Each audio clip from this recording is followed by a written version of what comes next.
धन्वंतरी आपणावर सदैव प्रसन्न असू देत, निरामय आरोग्यदायी जीवन आपणास लाभो.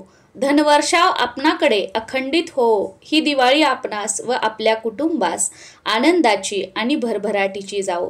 तुम्हा सर्वांना धनत्रयोदशीच्या खूप साऱ्या शुभेच्छा.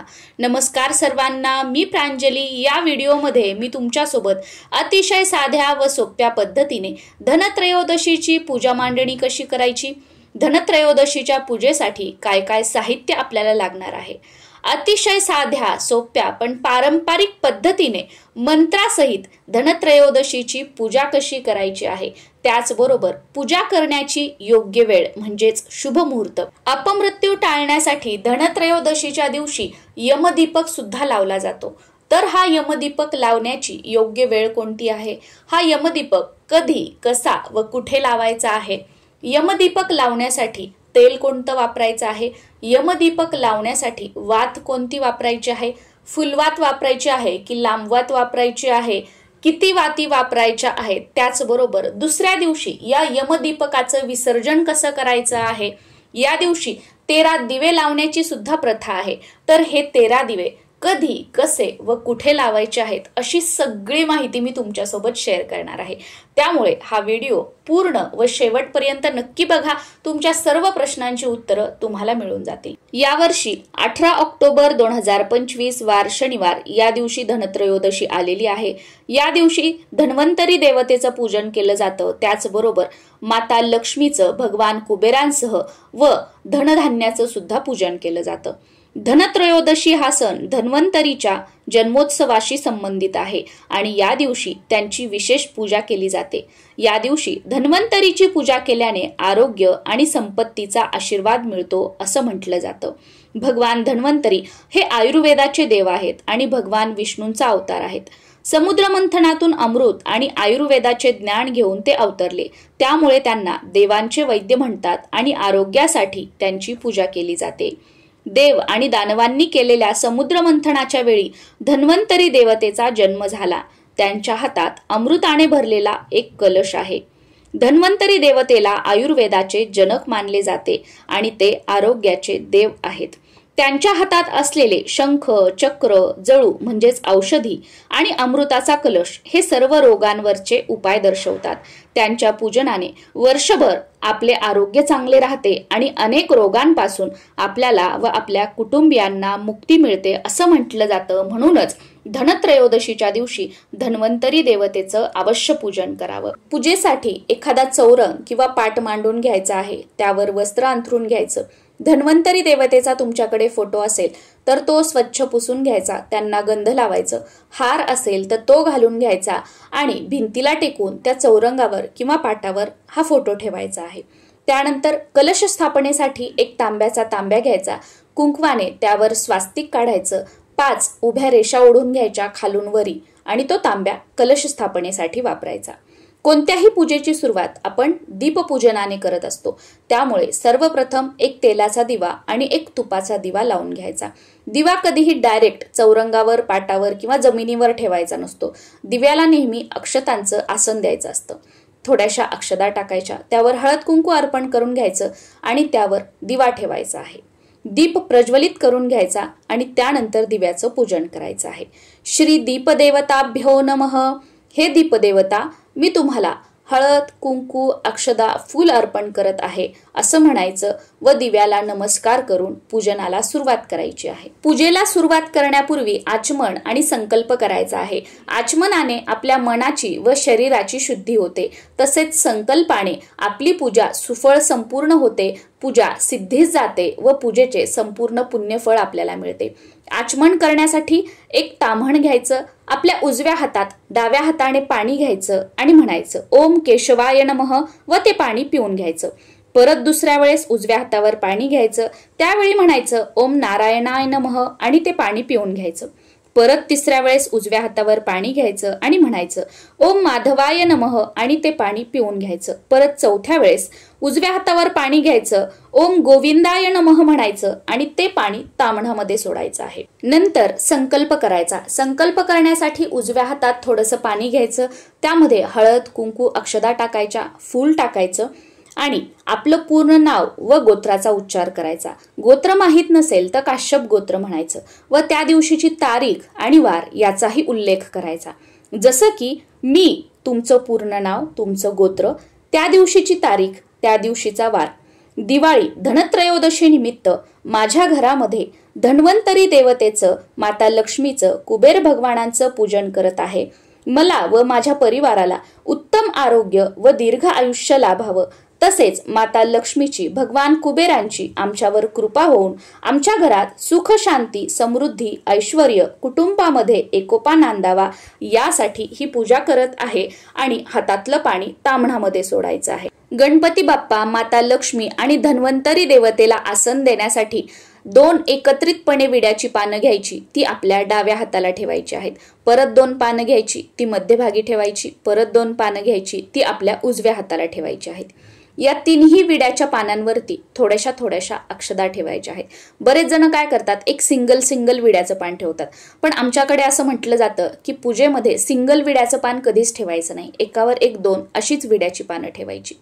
जे आपल्या डाव्या हाताला विड्याचं पान आहे त्यावर गणपती बाप्पांची मूर्ती ठेवायची.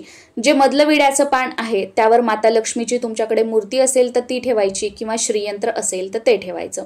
आणि आपल्या उजव्या हाताला जे विड्याचं पान आहे त्यावर धन्वंतरी देवता स्वरूप एक सुपारी ठेवायची आहे. आता कलशाची स्थापना करून घ्यायची. छोटीशी तांदूळाची रास टाकायची आहे. त्यावर हळद कुंकू अर्पण करून घ्यायचं. त्यावर तांब्याचा तांब्या ठेवायचा, आपण सुरुवातीला स्वास्तिक काढून घेतलेला, आणि त्यामध्ये स्वच्छ पाणी त्याच्या कंठापर्यंत भरायचं. त्या कलशामध्ये हळद, कुंकू, अक्षदा, 1 रुपयाचं नाणं, सुपारी आणि 1 फूल टाकायचं. त्यावर 5 आंब्याची पानं किंवा 5 नागवेलीची म्हणजे खाऊची पानं ठेवायची आहेत आणि त्यावर पाणीदार असं 1 नारळ ठेवायचं आहे आणि कलश देवतेचं पूजन करायचं. श्री कलश देवताभ्यो नमः. हे कलश देवता, मी तुम्हाला हळद, कुंकू, अक्षदा, फूल अर्पण करत आहे असं म्हणून नमस्कार करायचा आहे. त्यानंतर एक ताम्हण घ्यायचं, स्वच्छ पाणी घ्यायचं, दूध किंवा पंचामृत घ्यायचं आहे. त्या ताम्हणामध्ये थोड्याशा अक्षदा ठेवायच्या आणि त्यावर गणपती बाप्पांची मूर्ती ठेवायची आहे. गणपती बाप्पांच्या मूर्तीवर सुरुवातीला स्वच्छ पाण्याने, त्यानंतर पंचामृताने आणि परत स्वच्छ पाण्याने अभिषेक करायचा आहे. गणपती बाप्पांच्या मूर्तीवर अभिषेक करताना ओम गण गणपतये नमः, ओम गण गणपतये नमः हा मंत्र तुम्ही म्हणू शकता किंवा गणपती स्तोत्र म्हणून अभिषेक केला किंवा गणपती अथर्व शीर्ष म्हणून तुम्ही अभिषेक केला तरी सुद्धा चालू शकतं.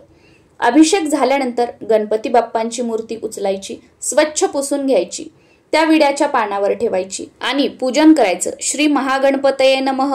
हे गणपती बाप्पा, मी तुम्हाला हळद, कुंकू, अक्षदा अर्पण करत आहे. त्यानंतर 1 फूल अर्पण करायचं. गणपती बाप्पांना धूप दीप ओवाळून घ्यायचं आहे आणि गणपती बाप्पांना नमस्कार करून घ्यायचा. त्यानंतर परत ताम्हण घ्यायचं, त्यामध्ये थोड्याशा अक्षदा ठेवायच्या आहेत, पंचामृत घ्यायचं, स्वच्छ पाणी घ्यायचं आहे आणि त्यावर माता लक्ष्मीची मूर्ती तुमच्याकडे असेल तर ती ठेवायची किंवा श्रीयंत्र असेल तर ते ठेवायचं आहे. श्रीयंत्रावर किंवा माता लक्ष्मीच्या मूर्तीवर सुरुवातीला स्वच्छ पाण्याने, त्यानंतर पंचामृताने किंवा दुधाने आणि परत स्वच्छ पाण्याने अभिषेक करायचा आहे. अभिषेक करताना तुम्ही श्री सुक्तम म्हणून किंवा महालक्ष्मी अष्टकम म्हणून अभिषेक केला तरी सुद्धा चालेल किंवा माता लक्ष्मीचा जो कोणता मंत्र तुम्हाला येत असेल तो मंत्र म्हणून अभिषेक केला तरी सुद्धा चालेल. माता लक्ष्मीचा सर्वात सोपा मंत्र आहे ओम श्रीम नमः, ओम श्रीम नमः हा मंत्र म्हणून अभिषेक केला तुम्ही तरी सुद्धा चालतो. अभिषेक झाल्यानंतर श्रीयंत्र किंवा माता लक्ष्मीची मूर्ती मधल्या विड्याच्या पानावर ठेवायची आहे. हळद कुंकू अक्षदा अर्पण करून घ्यायच्या, फूल वाहून घ्यायचं आहे, धूप दीप ओवाळून घ्यायचं आहे आणि त्यानंतर कुबेर भगवानांचं पूजन करायचं. परत स्वच्छ करून ताम्हण घ्यायचं, त्यामध्ये थोड्याशा अक्षदा ठेवायच्या, त्यावर कुबेर मूर्ती किंवा कुबेर यंत्र ठेवायचं. दोन्हीही असेल तर दोन्हीही ठेवायचं आणि काहीच नसेल तर कुबेर भगवान स्वरूप सुपारी ठेवायची आहे. त्यावर अभिषेक करायचा. सुरुवातीला स्वच्छ पाण्याने, त्यानंतर दुधाने किंवा पंचामृताने आणि परत स्वच्छ पाण्याने. अभिषेक करताना तुम्हाला हा मंत्र म्हणायचा आहे. या मंत्राचा अर्थ असा होतो की हे कुबेर भगवान, आतापर्यंत जे काही तुम्ही धनधान्य समृद्धी आम्हाला दिली त्याबद्दल तुम्हाला नमस्कार असो, नमस्कार असो, नमस्कार असो आणि याही पुढे तुम्ही आम्हाला सुख समृद्धी ऐश्वर्य द्यावं अशी मी तुम्हाला प्रार्थना करते. तो मंत्र अशा प्रकारे आहे. ओम यक्षाय कुबेराय वैश्रवणाय धनधान्याधिपतये धनधान्य समृद्धिम मे देही दापय स्वाहा. हा मंत्र परत एकदा तुम्ही ऐका, लिहून घ्या आणि कुबेर भगवानांच्या मूर्तीवर, सुपारीवर किंवा कुबेर यंत्रावर अभिषेक करताना आवर्जून म्हणा. त्यानंतर हा मंत्र म्हणत म्हणत कुबेर भगवानांचं पूजन करा, त्यांना फूल अर्पण करा, धूप दीप ओवाळून घ्या, त्यांना प्रार्थना करा. तुमचा उद्योगधंदा व्यवसाय असेल तर चांगला चालावा यासाठी, तुमच्या घरात नोकरी करणारे असतील तर त्यामध्ये त्यांची प्रगती व्हावी यासाठी. त्यानंतर सप्तधान्य, 5 धान्य किंवा 9 धान्याचं आपल्याला पूजन करायचं आहे. जेवढ्या धान्याचं तुम्ही पूजन करणार आहात तेवढ्या थोड्याशा अक्षदा ठेवायच्या आणि त्या अक्षदांवरती असे सुगडे मिळतात दिवाळीच्या दिवसांमध्ये. या सुगड्यांमध्ये तुम्ही ते धान्य भरून त्यांचं पूजन करू शकता किंवा तुम्ही वाटीमध्ये धान्य भरून त्यांचं पूजन केलं तरी सुद्धा चालेल किंवा तुम्ही धान्याच्या छोट्या छोट्या राशी मांडल्या आणि त्यांचं पूजन केलं तरी सुद्धा चालेल. या दिवशी माता लक्ष्मीचे पुत्र म्हणजेच त्यांचे मुलं यांनी लक्ष्मी साधना केली होती, म्हणूनच श्रीयंत्राबरोबरच सोनं, चांदी आणि पैशांचंही या दिवशी पूजन केलं जातं. या दिवशी धन्वंतरी देवतेला धन्याचा आणि गुळाचा नैवेद्य दाखवला जातो. धन्वंतरी देवता हे विष्णू भगवानांचंच एक रूप आहे, म्हणून त्यांना या दिवशी तुळस आवर्जून अर्पण करायची आहे आणि नैवेद्यावर सुद्धा तुळशीचं पान आवर्जून ठेवायचं आहे. नैवेद्य दाखवून झाल्यानंतर गणपती बाप्पांची आरती करायची, त्यानंतर धन्वंतरी देवतेची आरती करायची. धन्वंतरी देवतेची आरती विदाऊट म्युझिक मी आपल्या चॅनलवर अपलोड केलेली आहे. त्यानंतर माता लक्ष्मीची आरती आणि नंतर तुमची कुलदेवी किंवा तुमचं कुलदैवत यांची आरती करून कापूर आरती करायची आहे. या दिवशी 13 दिवे लावण्याला सुद्धा खूप जास्त महत्व आहे. पण हे 13 दिवे कसे लावायचे, कुठे लावायचे, हे 13 दिवे पणतीचे वापरायचे की कणकेचे बनवायचे?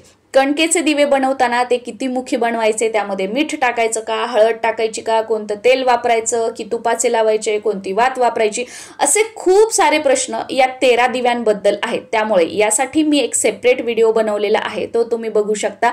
त्यातून तुम्हाला सविस्तर माहिती मिळेल आणि 13 दिवे सुद्धा या दिवशी तुम्हाला आवर्जून लावायचे आहेत. या दिवशी 13 दिवे लावल्याने जेही काही आपलं धन, धान्य, ऐश्वर्य असतं ते 13 पटीने वाढतं असं म्हटलं जातं. म्हणून 13 दिव्यांना या दिवशी खूप जास्त महत्व आहे. तसेच या दिवशी यमदीप सुद्धा लावला जातो, म्हणजे यमदीपदान सुद्धा केलं जातं. तर हा यमाचा दीपक कसा बनवायचा हे प्रत्यक्षपणे मी तुम्हाला बनवून दाखवणार आहे. आणि 13 दिवे सुद्धा जर तुम्हाला कणकेचे बनवायचे असतील तर ते कसे बनवायचे हे सुद्धा प्रत्यक्षपणे मी तुम्हाला दाखवलेलं आहे.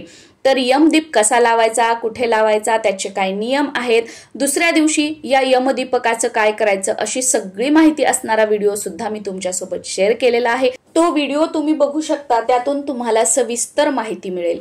या दिवशी धन्वंतरी देवतेचं पूजन झाल्यानंतर रोगमुक्तीसाठी आपल्याला व आपल्या कुटुंबियांना उत्तम आरोग्य प्राप्त व्हावं यासाठी हा मंत्र 108 वेळा तुम्ही म्हणू शकता. ओम नमो भगवते अमृत कलश हस्ताय सर्व भय विनाशाय सर्व रोग निवारणाय औषध चक्र नारायणाय स्वाहा. परत एक वेळा मंत्र सांगते. ओम नमो भगवते अमृत कलश हस्ताय सर्व भय विनाशाय सर्व रोग निवारणाय औषध चक्र नारायणाय स्वाहा. हा धन्वंतरी देवतेचा मंत्र आहे, जो या दिवशी आपल्याला 108 वेळा म्हणायचा आहे.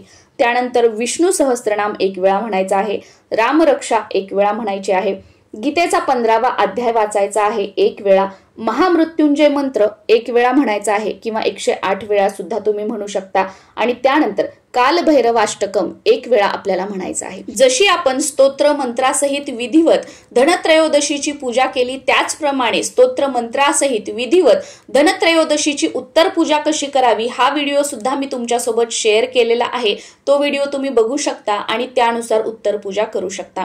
आणि हो, धनत्रयोदशीचं पूजन झाल्यानंतर या सर्व सेवा जेव्हा आपण करतो त्याच वेळी खऱ्या अर्थाने आपलं धनत्रयोदशीचं पूजन पूर्ण होतं. आय होप धनतेरसची पूजा कशी करावी याची माहिती तुम्हाला मिळालेली असेल. पण तरी सुद्धा अजून काही प्रश्न असतील तर खाली कॉमेंट सेक्शन मध्ये तुम्ही विचारू शकता. नक्कीच त्यांची उत्तरं देण्याचा मी प्रयत्न करेल.